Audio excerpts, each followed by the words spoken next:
Christmas in January continued. So this is the second box. And the first box had 11 bottles. This one definitely has 12.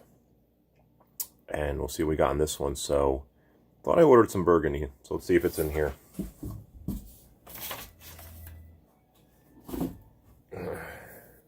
Ha! So sure enough, I say it and we get it, right? So Chambon Moussigny 2017. I don't know if Jean-Claude Bousset is the producer, and the village being Chambon Moussigny. I don't know if 2017 is a great year in Burgundy. So either way, they reduced a lot of prices of their Burgundies. So this is a Pinot Noir and a Burgundy, and you know, just really great wines to have. So when you sort of evolve into picking up a lot of nuances in wine and really getting into those other types of flavors, beyond sort of fruit, but other characteristics, and aged Burgundy sort of is a hot area. I wouldn't say Burgundy is my favorite, but I am starting to enjoy them more and more. So, and I like having them sometimes, just with something lighter, pork, or certain foods, salmon. I think with certain foods, they really go well. So, I like having, or just if I just want to have it alone with a little bit of cheese or something. Just a great wine. So I got a bunch of them, and we'll see.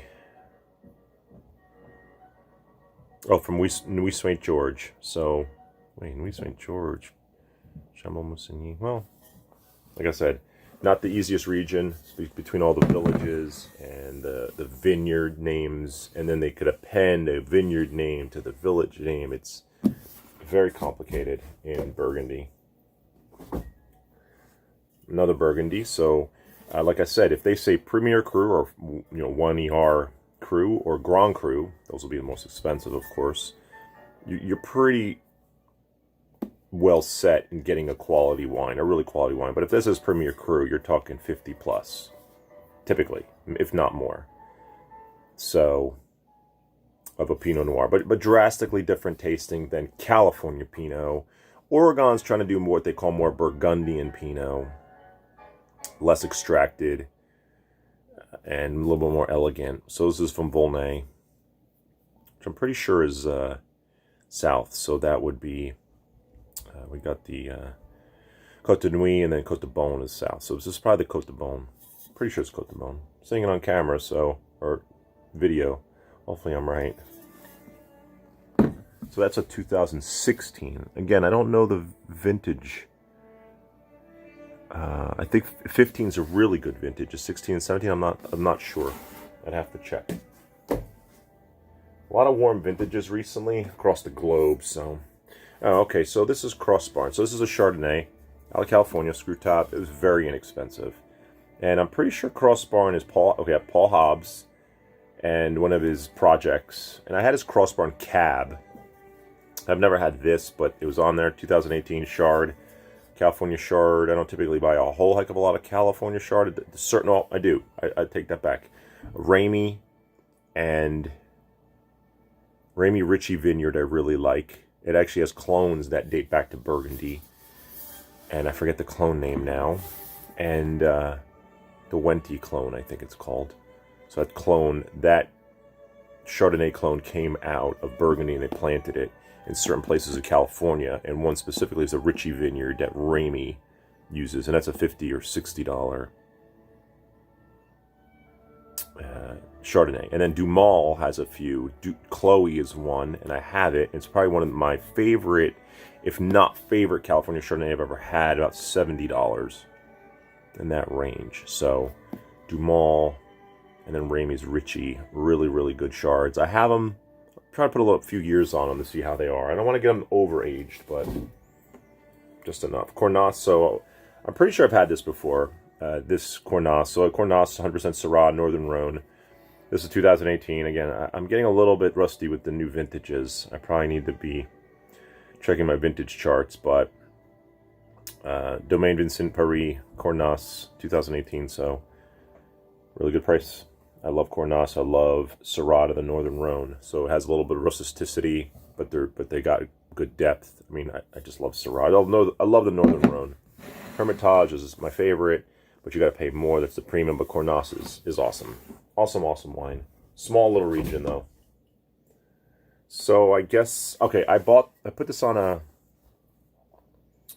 unboxing recently, but this is a different bottling. So this is from the Colmesville region of Napa. So this is, I guess, a step up from the regular Récoltant.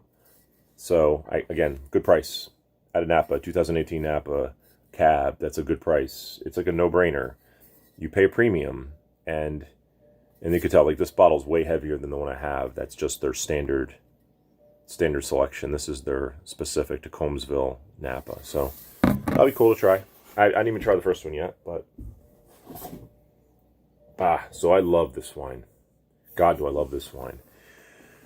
When you talk about big wines made from Tempranillo in Spain, this wine has got elegance, but also is very large. If it's very big, it's concentrated, but I think really well integrated oak.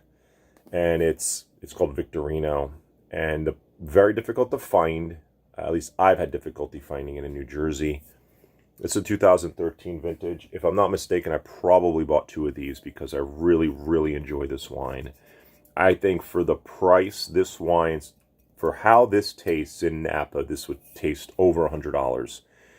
Retail, I think this is about $60. When you find it, I think I paid sub 40 or 40, 36, something like that. This wine's awesome.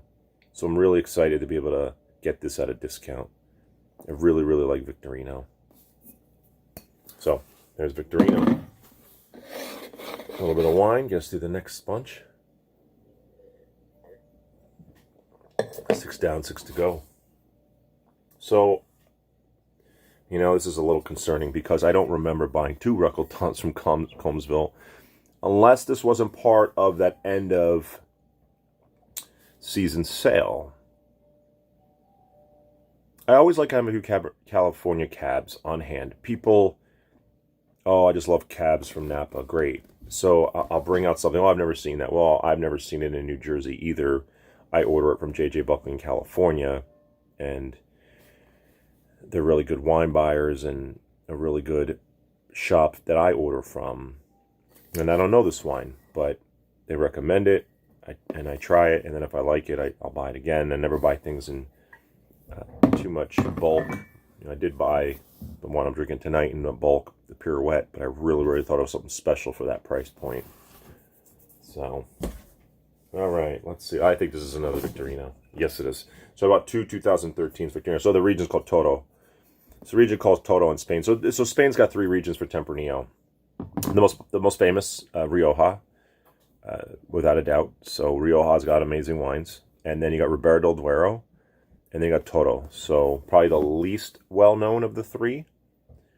And probably the most full-bodied when you get them in the price point that fits that full-bodied style.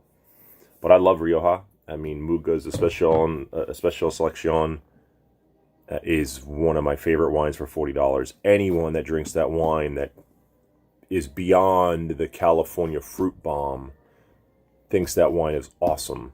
And that wine for $40, again, Napa would cost way more, but it doesn't taste anything like a Napa wine. It's Tempranillo. It's got an herbaceousness. It's a big wine. It's an amazing wine, but it's $40-something. So, and not sold everywhere. Oh, look at this. So we got even older. Another Riesling, 1994 Auslese Riesling. Really cool. Really cool. So sweeter though for sure. So this is the 3rd level up, probably in the middle of sweetness of ripeness. I should say ripeness. So when they picked these grapes in 1994's vintage, these were the 3rd pass. Like they picked cabinets at a certain time, then the spot laces, and then these were the Ausleses, and then they would do the burn Ausleses and the truck and burn Ausleses, and then the ice wines was when they freeze. And those, the ripeness adds more sugar. The yeast doesn't eat all the sugar, so yeast turns that sugar to alcohol. If it doesn't eat all the sugar, because there's just not enough yeast to do it, because there's too much sugar in the grapes, well, then that leaves an off-dry or sweet wine. In ice wine, it's frozen, So a lot of the water is removed, and then you just have this really concentrated wine. So if you've had an ice wine out of Canada or out of Germany, really, really sweet, extremely sweet. You drink very little bit right after dessert. Good to settle the stomach, and extremely sweet. And this is all low alcohol stuff, so 9% on this. But this will be, these are all in great shape too. I mean, these labels look like, gosh, this wine was bottled yesterday. But it was bottled in probably not bottled in 1994, but say it was bottled in 95, 96. I mean, this is really, really old.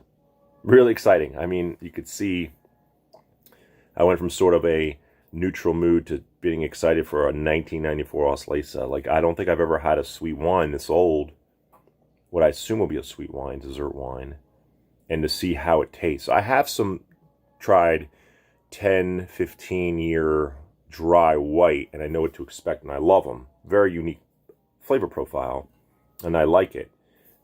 Sweet or off dry or a little bit sweet, we'll see. It'll be interesting. It'll be fun. So the next three all are wrapped, so they might be all the same. I don't know. Yeah, I think they're all the same. I know which wine this is. This wine's awesome. This is one of my favorite, probably one of my favorite wines out of Italy. Well, maybe in general now, to be honest. So, Sagrantino is the grape. Sagrantino di Montefolco in Umbria. And one of the most tannic grapes in the world. This is the 25th anniversary. This vintage is 2013. I have a few of their regular bottlings, 2012s. I saw them in a store, sub $40. I bought all of them. When you're talking about a heavily tannic, big, bold, but complex, amazing wine, and this is a great producer, Arnaldo Capri, and that was the same producer I have. This wine's awesome. Awesome. I had the 25th anniversary before. I haven't hung up, so any special bottle that I really enjoy, or I think is special, I'll keep the cork, keep the bottle, and keep it empty and hang it somewhere, or keep it. I have this exact bottle, but it's much older, obviously, than one I have, a 2003 or something like that. This is the 13, so I mean, these can go decades, easily decades. I know a lot of reviewers will say, "Oh, this wine's great in 20 years from now," but most people don't wait more than a night or two, if that. Most wines consumed within 8 hours of buying. I think 99% of wines consumed within 8 hours of purchase. This wine can stand the test of time, without a doubt. So this is the 25th anniversary, so a little bit more special. 100% Sagrantino. I mean, tannic, really tannic. Gotta like tannins if you're gonna open it early. But really complex, really bold, really good, really awesome. God, I can't say enough about this. I really can't. And that's why I bought 3 of them. I think this wine's retail $100. I think I got them for 50 maybe, 60, whatever it is. It's a steal for how they taste. If it easily got 5 stars in my Vivino review. Easily one of the best wines I've ever had at that price, and just amazing, just awesome. Yeah, I know I got 3 of them, so that's 2. There's another one in here. That's 12. Yeah, 3 of them. Just, gosh, they're just awesome.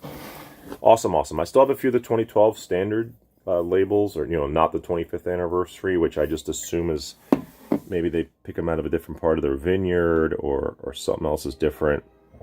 But even the 2012 standard bottling, if you ever see it, God, it's an absolute buy. And no one's looking for Sagrantinos.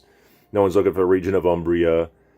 If you're even in Italy, you're looking Piedmont for Barbarella, Bresco, or Brunello out of Tuscany, or Chianti. Mount Etna's a hot region, but that's not in most people's vocabulary, but this most definitely is not either. So, Sagrantino di Montefolco, Umbria. Awesome. Rivals any cab, I think, out of California for sure. So, that's it. 2 unboxings. I got nothing now. I'm getting another one wine, and I ordered it from this site called Som Select, and I think it's backed or sort of associated with Ian Cobble, who was in Somm, the documentary. He's been in all 3 Somm documentaries. There's been 3 of them. But he was highlighted in the first one. He was trying to study for the Master Somm test. And I think he's got something to do with the Somm Select. And I think on a daily basis, they put out a really great wine, or they try to. And they put out a wine from somebody that I've wanted to try for a long time. And I haven't got any of them yet. And when I get the one I get, I'll do a video on it. It'll be like a 1-bottle unboxing. And I'll talk about that wine, I'll talk about the producer, and I'll talk about some of the other wines he's made and why I haven't bought them yet. But I am going to buy one of them, because the one I bought from him is red, and there's going to be a white. I know I'm talking a lot about my next video and my current video, but this is the unboxing, second unboxing, and great stuff. I got to double check my notes of what I ordered. I feel like I ordered more than just 2 Burgundies, but maybe I only ordered 2. It's possible. Excited to try a bunch of these, especially those Rieslings, those old Rieslings. So that's it. Have a good night. Have a good weekend. And be safe.